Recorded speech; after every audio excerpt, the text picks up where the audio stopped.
Hi, it's time for another math easy solution. Turn to discuss further into differential equations, and now look at an application of differential equations, and that is in the mixing problems application.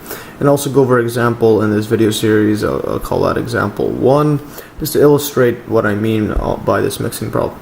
Basically, a typical mixing problem involves a tank of fixed capacity filled with a thoroughly mixed solution of some substance, usually or just such as salt.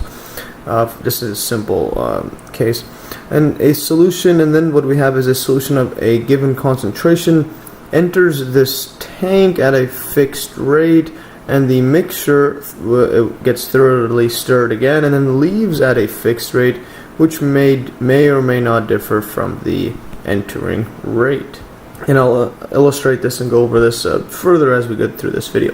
Basically, if y of t denotes the amount of substance in the tank at time t, then y prime, or the derivative, is the rate, is basically, I just added the it was a typo, is the rate at which the substance is being added minus the rate at which it is being removed. In other words, it's just the rate of change of the amount of that substance. So if we have a tank, let's say there's a inlet right here, just a typical example of what I mean, and then let's say you had this tank like that.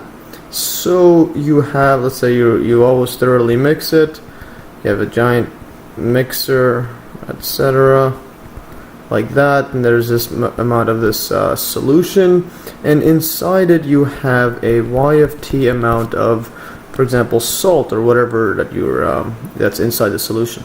And then what you have inside here, you have a rate in of this amount of substance, salt or whatnot, and then this is rate out.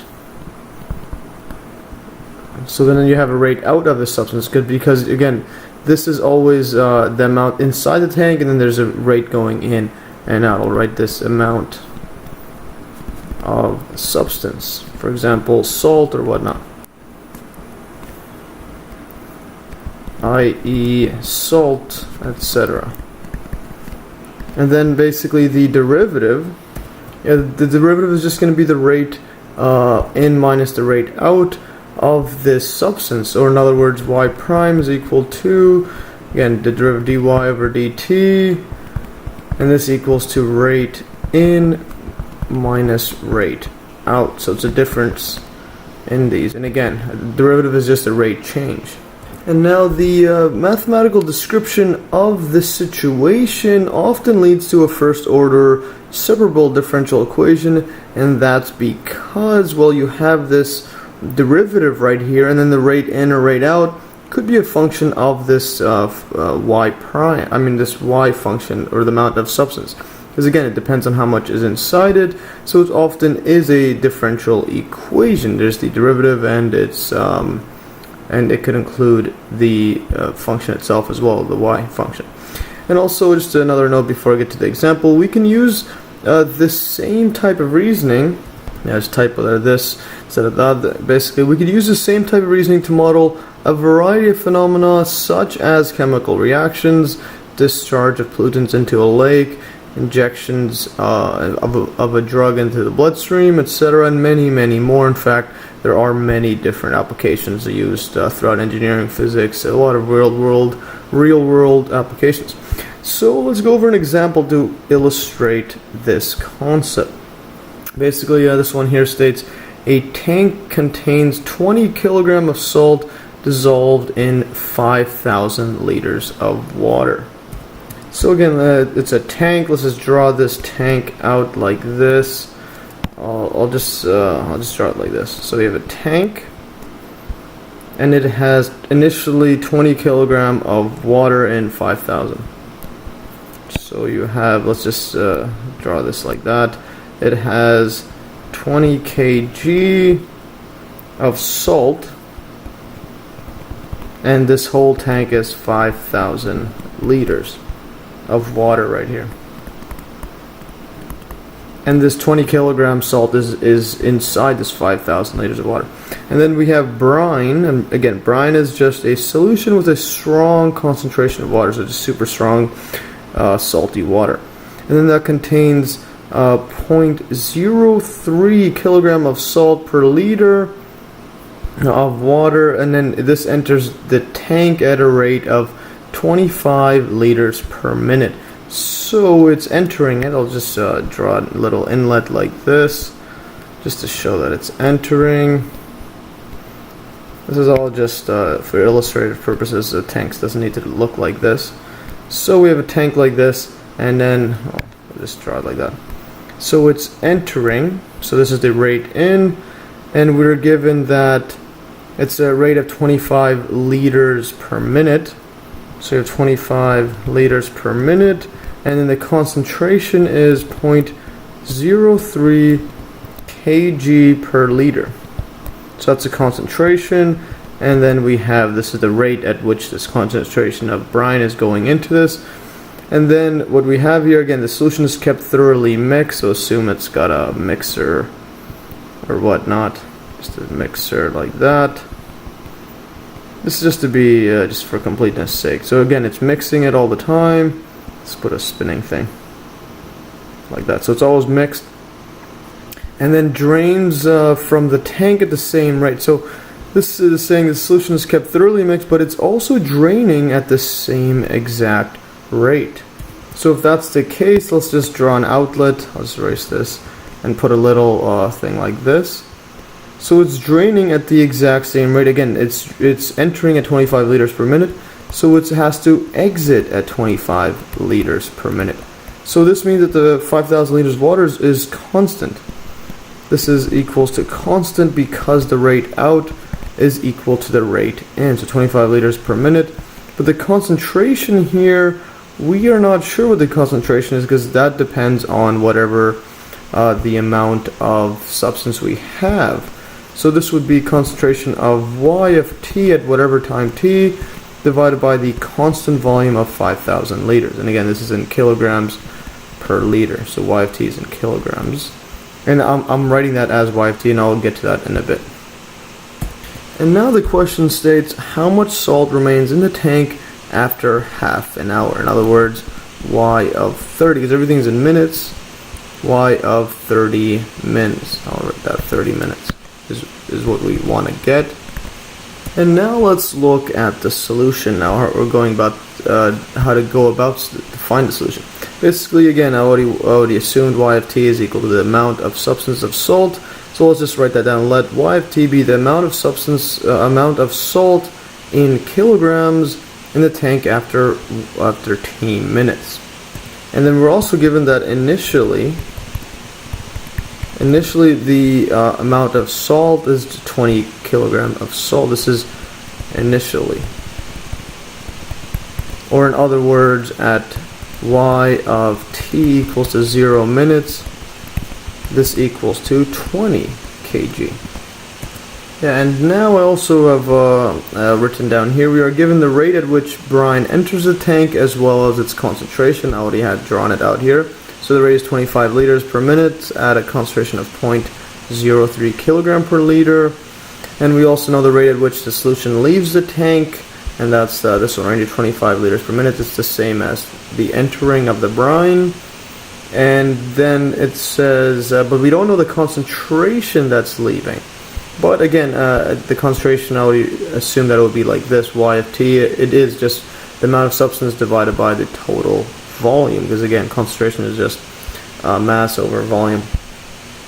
But we can, even though we don't know it, but again, I already written it above, but we can write the concentration of the solution in the tank as an expression of Y of t. And this one is, again, I already wrote this down, Y of t over 5,000. And in this case, the units are, again, kilogram over liter. So the amount of salt is Y of t. It's a function that we're letting Y of t equal that amount, then divided by the volume, which is 5,000, and units are kilogram over liter. So it's 5,000 liters, and Y of t is in kilograms. And again, as I stated, this is because the rate in and rate out of the tank are the same, and thus the tank always contains initial 5,000 liters. That's why we wrote 5,000 instead of another variable for volume, because it's always the same 5,000. So, I'll write this down here. Yeah, I'll just write mass over volume. This one is mass of salt. Yeah, I'm just working a bit backwards. I'll just write here mass of salt, just to be complete, divided by the volume of water. And this is basically our concentration.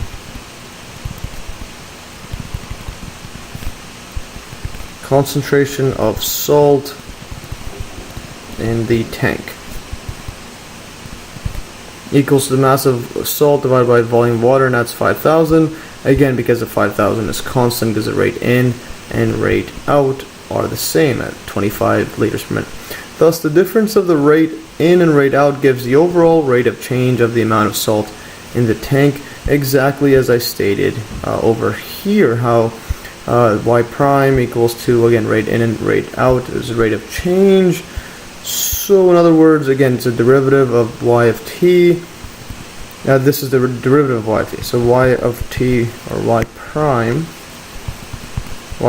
of t, which equals to dy over dt, which equals to rate in minus the rate out.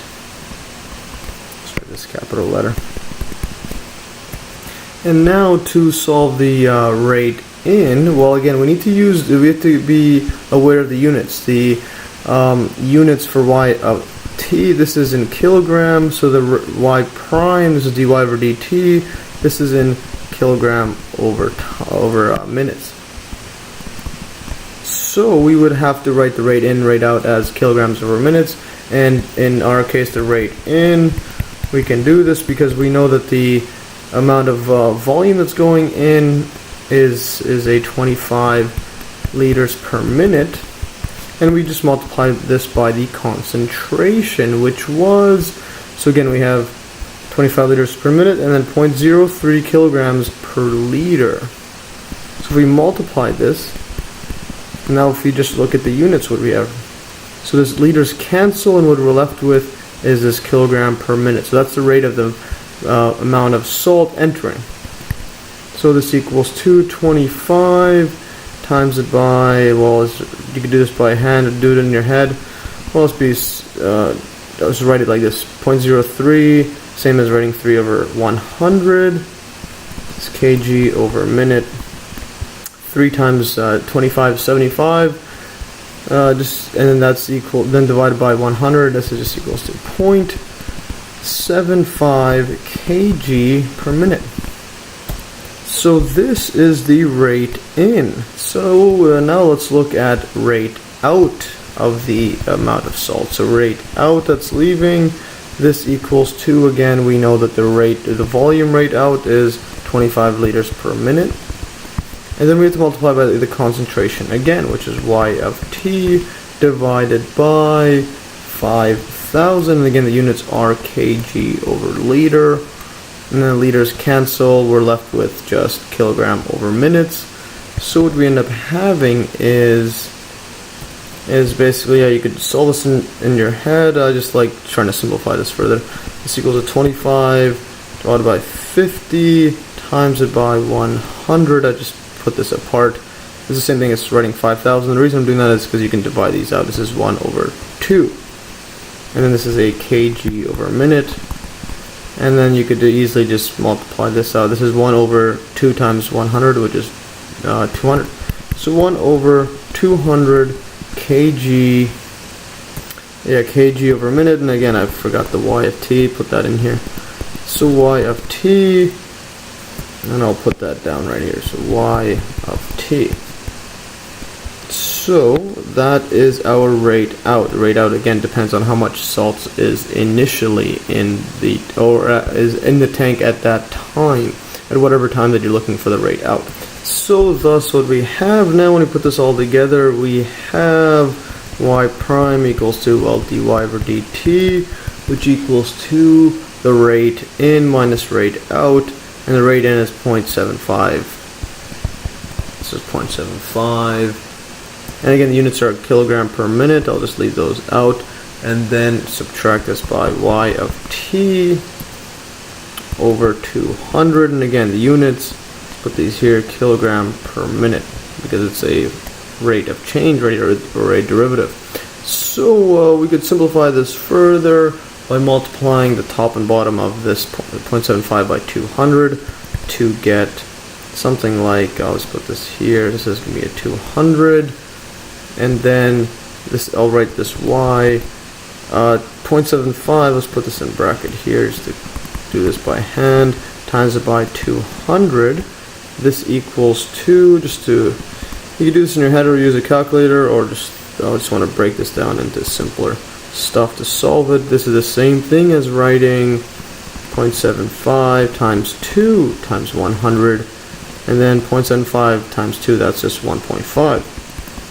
So 1.50 times it by 100, which is simply, move this over 2 decimal places, this equals 150. And again, that's multiplying this, multiply 200, and then divide by 200, so we have a common denominator. So what we end up getting is 150. So that is what we have there. And now we'll just write this dy over dt like this, and then circle this. That is our differential equation. In fact, as I stated above in the intro, this is a separable equation, or separable differential equation. Separable equation. And the reason for this is because, again, we can easily separate this 150 minus y and this dt so that the y's are all on one side and the t's are always on the other side, and we can do that by just dividing this both sides by 150 minus y and multiplying by dt. So what we end up getting, if we do that, just move this over, let's move that over and bring the other one down there, we get a 1, or I'll just write a dy. We get a dy over 150 minus y, so like that. This equals 2, move the dt on the other side, 1 over 200 dt. Or is the same thing as writing, I just like writing with 1 over 150 minus y, dy. Sometimes my calculus book removes the 1, puts a dt or dy like this way. So we have this. And then again, the method that I went over in my earlier video on separable equations would take the integral on both sides. And now this right side of this is an easy one to calculate. This is simply, well, derivative of a constant. That's just the constant times by the variable t. So the constant is itself 1 over 200 times by t, or this is just t over 200, plus a constant, we'll call this c2 actually. I'll call this C2, I'll put the constant C1 on this side. So to solve this one, we use, again, you could just use substitution, because this is just to make it easier to get rid of this 150 minus y. Use substitution, or you could do this in your head if you already memorize how to solve this one, which again will involve logarithmic function or natural log. So use substitution, let u equals to 150 minus y. So that what we have here is du, differential, take derivative, this is just negative dy. So dy is equal to, move this negative across, negative du. And then when we apply the substitution, we get this dy over 150 minus y equals 2, put the u inside. We have this 1 over u, and then dy is negative du, so du, put a negative, let's put that outside. So integral of this, recall my earlier videos, this is just going to be ln of absolute value of u, and then always add the constant. We'll call this c1, because we have another constant c2. Plug in the u, so this equals to negative ln, and then u is 150 minus u, and this is plus c1. So what this means is this left side is equal to negative ln 150, absolute value of 150 minus y, and then plus c1. This has to equal to t over 200 plus c2. So put that together, we get a ln 150 minus y plus c1 is equal to t over 200 plus c2. Let's just simplify this further. And what we get right here is, I'll just simplify it further, right? Ln 150 minus, ln of 150 minus y, absolute values there, equals to t over 200, and then move the c1 onto this side and combine the constants, so we get this plus c, where c is equal to c2 minus c1. Again, this is just a arbitrary constant. I was writing a constant. It's typical for integration. You always have a constant, again, because the derivative of it goes to 0, any constant. So we include that for completeness, or just simplify this, just like this. Just be easier to simplify than instead of dealing with two constants. When you subtract, it's still a constant. So what do we have here? Let's just simplify this further by moving the negative out of there, multiplying both sides by negative. So we get a ln of absolute value 150 minus y equals to negative t over 200 minus c, and then we'll take both of these to make it both as a power of e. So we put the exponent on top. We're not changing anything because we're doing it to both sides, and we're doing this so we could use the natural log property of this e to the power of ln anything. The ln's cancel, this just brings it down. So this equals to 150, and again, for more natural log properties, look at my earlier video in the video description below. So we have absolute value is equal to e to the power of this, and then this is, you could write this as a combination of two powers, so e to the power of c times it by e to the power of negative t over 200. And again, this e to the power negative c, that's still a constant, so that just equals to k. Yeah, I'll just write that as k to make it simpler, times e to the negative t over 200, like that. So what we end up having finally is this is an absolute value. So if we want to write 150 minus y, this means that inside it could be plus or minus, so we have to do this plus or minus k times e to the t divided by 200. So this is what we have, and it could be plus or minus. So, but we can get around this by something pretty interesting. We could apply, well, the initial value.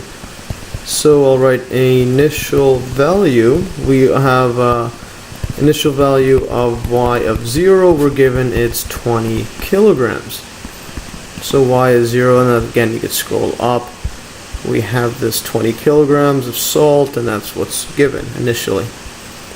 So let's go all the way up, all the way back down.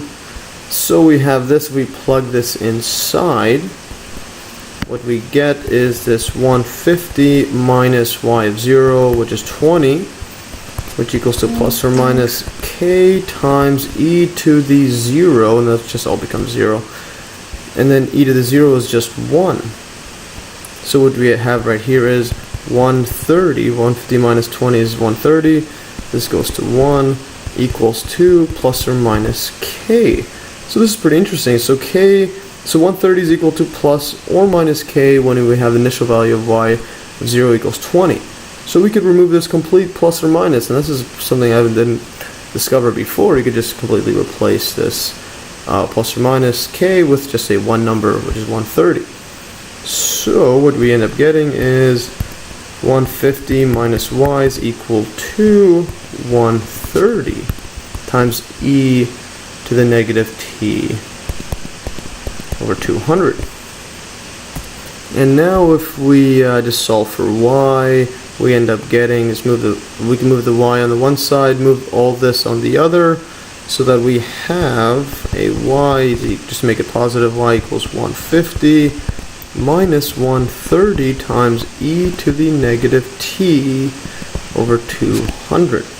So this is our solution for the amount of salt in the tank at any time t, and then what we want is after 30 minutes or half an hour, so after 30 minutes we have y of 30, which equals to 150 minus 130 times by e to the power of negative 30 over 200. And now if you were to plug this into the calculator, here just use a Google calculator, it's 150 minus 130 times e to the power of negative 30 divided by 200, you get this 38.1079, etc.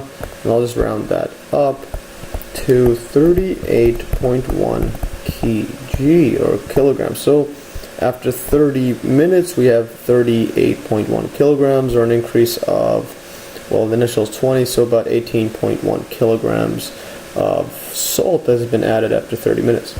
And now if you were to graph this function of, just remove the 30 by putting a t in there, what we end up having is something that looks like this, where it actually levels off and is approaching 150 but never actually does. And here I copied and pasted that graph from that Google graphing calculator. So we have this right here, and then if you were to draw a straight line, we get a horizontal asymptote like this, and then this is approaching it. Here is our 20. This is our 20 kg. That's our initial concentration. And we'll only look at positive values because, again, there's no such thing as a negative time in this case. So we have it, if this is our time t, we only look across like this way. And this is approaching at 150 kilograms. This is our y function. And now let's write that down right here. So this is approaching 150 kilograms. And this is pretty interesting, actually. And this is actually, let's write that down, this is the same concentration as the amount of brine, or the concentration of the brine entering. Same concentration as that of the brine entering. I'll write that down. Which actually should make sense, because after just a long time, everything's going to go to equilibrium, and then the amount of salt, the concentration is going to be the same as the concentration you're putting in. And in fact, to double check this, well, this is, let's say it's approaching 150 kilograms, so we have concentration of 150 kilograms divided by the constant volume of 5,000 liters. Divide this out, this equals to, let's cancel this, and then also what we have is a 15 over a 5 times 100, again kg over liters to make it easier. This is 3 and this is 1, just cancel, so we get equals to 3 over 100 kg over liters, and then 3 over 100 is the same as, that's just 0.03 kg over liters. And then if we scroll up, this is the exact same concentration as the one that is entering of the brine, so 0.03 kg per liter, and that's here as well. And again, which should make sense, because after a long time, this just becomes all equilibrium, and the concentration is going to be the same as all of this, because all the initial concentration is getting removed. And also, to double check that the limit is actually 150, well, let's just look at it. Let's just go limit as t approaches infinity of y of t, which equals to limit as t approaches infinity of our function, which was 150 minus, what was it again, 130 times e to the negative t, this regular bracket. 130 times by e to the negative t over 200, which equals to, well, this is a constant that you can just remove that, so 150 minus 130 times, that's constant as well, limit as t approaches e to the as t approaches infinity, and then we put this e to the negative t. I'll flip this around because it's a negative power, so e to the positive t over 200. And again, this is a 1 over e to the t. What we end up getting is a 1 over e to the infinity when you plug in an infinity inside here, which is the same as 1 over infinity, which is the same when we divide 1 by a really, really large number, goes approaching to 0. So this whole thing approaches 0. So this is just 150 minus, well, 130 times 0. This is 150, so 150 kilogram.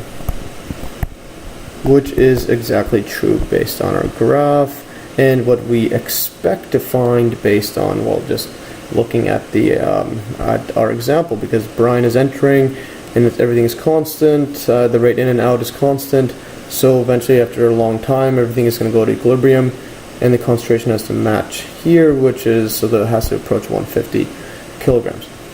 Anyways, that's all for today. Hopefully you learned from this pretty extensive example on differential equations and mixing problems, and just how how far you could take these differential equations. And in fact, in many physics and engineering, it gets much more complicated, but still differential equations are very important in pretty much every technical thing in the world almost.